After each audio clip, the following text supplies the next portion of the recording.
Tsopano tikupatsirani nkhani za Mmaboma zimene zinawerengedwa lero pa 11 October 2024 ndipo wowerenga ndi Matilda Mkandawire.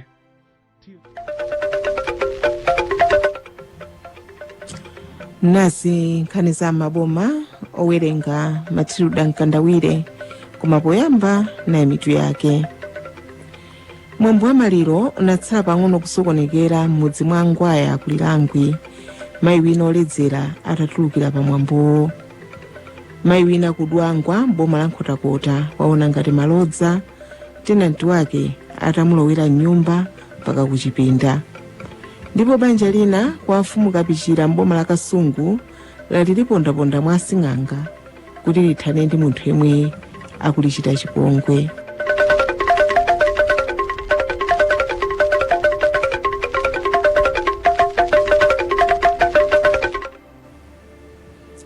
Mwambo wa maliro unatsala pang'ono kusokonekera m'mudzi mwa Ngwaya ku Lilangwi m'boma la Blantyre, mayi wina atatulukira pa mwambo mowa uli bobobo nkuyamba kutukwana kwina kwa kuvina. Nkhani kuti bambo wina imwe amakhala ku Chiromoni mu mzinda wa Blantyre amadwala ndipo anamwalira dzana ku Blantyre komweko. Uthenga wa maliro utafika ku mudzi, achibale anagwirizana kuti maliro anyamule kupita nawo ku mudzi kwawo, komwe mwambo ikathupi la malemuyo wachitika lero. Tsono akuti mapemphero ali mkati panatulukira mayi wina oledzera mwa udyo nkuyamba kutukwana kwina kwa kuvina. Amuna osungitsa mwambo m'mudzimo ataona izi sanachedwe, koma kuyigwira mbiyang'ambi yayikaziyo ndi kuyimangirira pa mtengo pa nyumba ya siwa pomwepo. Chidakwacho akuti chinadekha pa mtengopo ndipo anthu samadziwa kuti wafatsa kuzimasula chingwe chomwe anamunjatiracho. Kenaka mayiyo anadabwitsa anthu ataliyatsa liwiro kuthawa, ndipo apa anthu ena anafa ndi phwete kuyiwalanso zoti ali pa maliro. Mayiyo akuti anabwerera kumowa komwe analiko, ndipo pakadali pano sizikudziwika ngati chilango anamupatsacho chathera pomwepo, koma ena akuti ali ndi chikhulupiriro choti mayiyo amuyitanitsa ku bwalo kuti akayankhe mlandu chifukwa cha zomwe anachita pa maliropo. Mkulu wina kwa mfumu Mabuka m'boma la Mulanje uyalula mphasa yake ku banja, mkazi wake atathawitsa ndalama zomwe anakongola ku bungwe lina. Nkhani kuti mkuluyo ndi mkazi wake akhala pa banja zaka zambiri, ndipo masiku apitawa ataona kuti umphawi wakula pa banjapo, anagwirizana kuti akatenge ngongole ku bungwe lina cholinga choti azichitira bizinesi. Awiriwo atamvana za ganizoli, mkuluyo anakakongola ndalamazo ndipo atakhala pansi kulingalira bizinesi yoti achite, mayiyo anati atha kumapita ku nyanja kukauda nsomba, kwina mwamuna wakeyo akulimbana ndi ntchito za kumunda. Pamene mayiyo ananyamuka ulendo wa ku nyanja, ndipo geni yakeyo imamuyendera bwino chifukwa amati akafika nazo nsombazo zimatha mwachangu, potengera kuti makasitomala ake ambiri amakonda zamanyalira.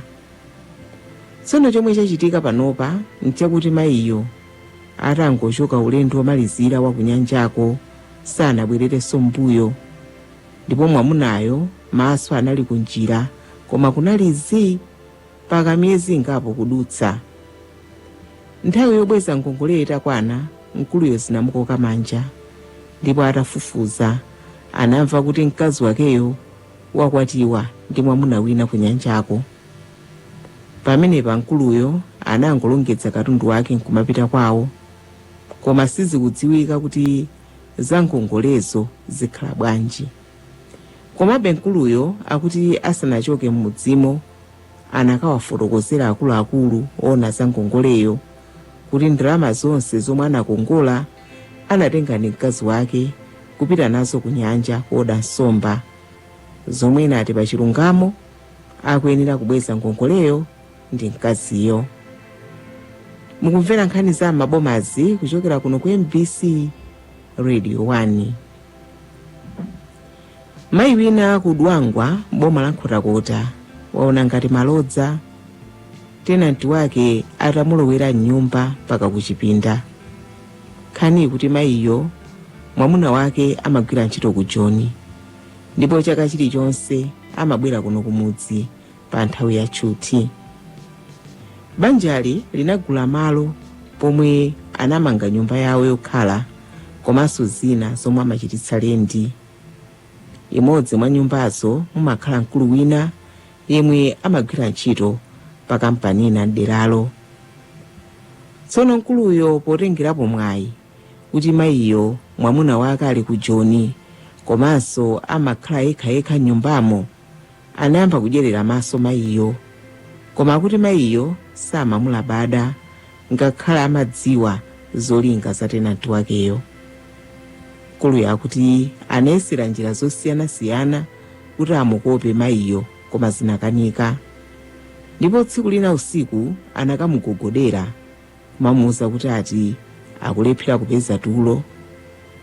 Mayiyo atamufunsa cholinga chake ponena mawuwo, anangomukumbatira nkumukokera mnyumbamo mpaka kuchipinda. Mayiyo atazindikira za upandu zomwe mkuluyo amafuna kuchita, anayamba kukuwa, ndipo mkuluyo anathawa msanga mnyumbamo. Anthu atafika, mayiyo anawafotokozera nkhaniyi, ndipo mkuluyo ataona kuti madzi achita katondo, anangochoka pa nyumbapo usiku omwewo osatsanzika. Nkhaniyi yakhumudwitsa anthu ambiri nderalo, maka chifukwa chakulimba mtima kwa mkuluyo pofuna kugwirira landlord wake.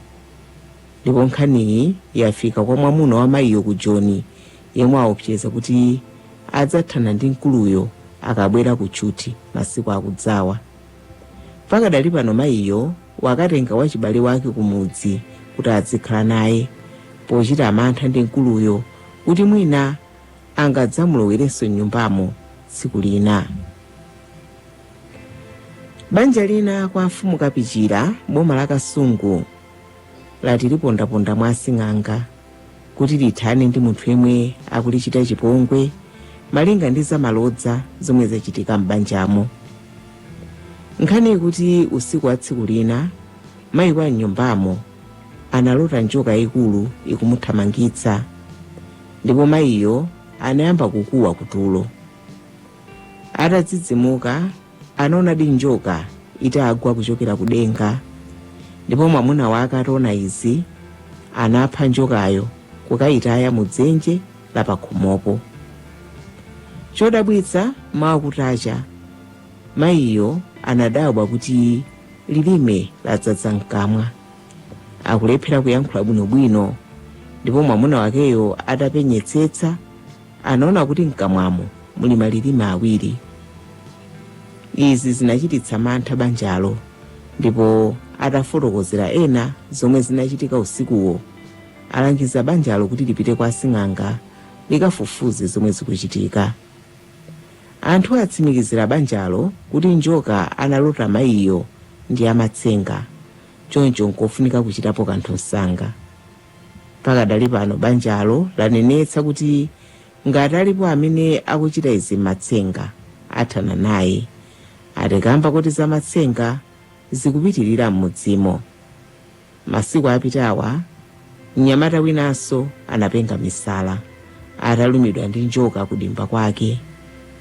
Mnyamatayo akuti amalima mbewu zosiyanasiyana kudimbako zomwe zimachititsa kuti asamasaukire ndalama. Izi zimayipira anthu ena osamufunira zabwino, omwe akuganiza kuti ndiwo anamutumizira njokayo m'matsenga. Pakadali pano mnyamatayo akupeza bwino makolo ake atamufunitsira mankhwala azitsamba. Pomaliza nkhani za Mmabomazi, imvaninso mitu yake. Mwambo wa maliro unatsala pang'ono kusokonekera mudzi mwa Ngwaya kulilangwi boma la Blantyre. Mayi wina oledzera atatulukira pa mwambo nkuyamba kutukwana kwina kwa kuvina. Mayi wina kudwangwa boma la Nkhotakota waona ngati malodza tenanti wake atamulowera mnyumba mpaka kuchipinda. Ndipo banja lina kwa mfumu Kapichira mboma la Kasungu lati lipondaponda mwa asing'anga kuti lithane ndi munthu yemwe akulichita chipongwe malinga ndi zamalodza zomwe zachitika m'banjamo. Nkhani za Mmaboma za lero ndi zomwezi.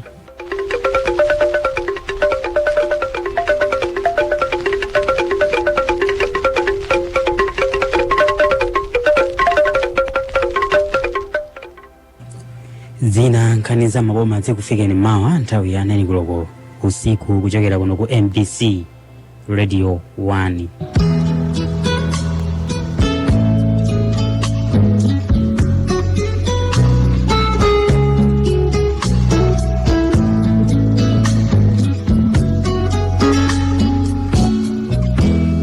The Director, Management and Staff of Michiru View Schools would like to congratulate the following boys and girls for being selected into various public universities to pursue different programs in the year 2024 to 2025. Kamuzu University of Health Sciences, KUHES. Hastings Kanyenga, Bachelor of Medicine, Bachelor of Surgery. Hope Moyo, Bachelor of Medicine, Bachelor of Surgery. Natasha Banda, Bachelor of Medicine, Bachelor of Surgery. Spiwe Chigalu, Bachelor of Science in Nursing and Midwifery. Emily Kavuta, Bachelor of Science in Nursing and Midwifery. Rosina Katunga, Bachelor of Science in Adult Health Nursing. Betha Dole, Bachelor of Science